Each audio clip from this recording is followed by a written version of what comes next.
ہوگی نا تو پھر آپ کو آہستہ آہستہ یہ سب آئیں گے کہ کہاں کہاں سے کیا کیا گھپلے ہوئے. لیکن آپ نے یہ بھی لکھا نا کہ حمادہ نے بجلی قیمتیں بڑھنے کا اعتراف کرتے ہوئے سارا ملبہ سابقہ حکومت پر ڈال دیا، تو وہ بھی یہی شروع کر دیں گے، پھر سارا ملبہ ان کے اوپر ڈال دیں گے. نہیں پتہ بات سنیں نا، یہ ان کا ایک سٹائل ہے، یہ ٹوسٹ کرتے ہیں. کن کا سٹائل ہے یہ پی ٹی آئی کا، کہ وہ 4 سال ہے تقریباً. اچھا، جب آپ نے کہا پی ٹی اے کا سٹائل، جب زرداری صاحب کی حکومت آئی نا تو انہوں نے جب پہلے جو بیانات دیے نا ان کی حکومت، انہوں نے کہا جی کہ ہمیں مشرف صاحب نے خزانہ بالکل خالی دیا ہے.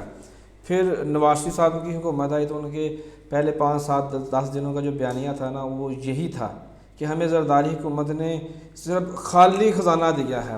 عمران خان صاحب کی حکومت آئی، ان کا بھی یہی بیانیہ تھا کہ خالی خزانہ دیا. تو اس کا مطلب ہے جب اگلی کوئی بھی حکومت آئے گی بیانیہ تو وہی رہے گا، الفاظ تو وہی ہیں. میں نے کہا نا کہ اگلی جو بھی حکومت آئے گی نا، جو بھی حکومت ہوتی ہے جو اپنا آخری بچت دیتی ہے نا، تو اس میں وہ زیادہ سے زیادہ سبسڈی دیتی ہے، لوگوں کو سہولتیں دیتی ہے. جی ہاں، تو اس کی وجہ سے جو اس کے خزانہ خالی ہونا شروع ہو جاتا ہے. اور جو یہ 3 مہینے کے لیے جو عبوری حکومت آتی ہے نا وہ بھی استعمال کرتی ہے. تو جب اگلی حکومت آتی ہے تو پھر ان کو خزانہ، جب وہ 2 سال پہلے جتنا خزانہ ہوتا ہے ان کو اتنا نہیں ملتا. یہ تو سچی بات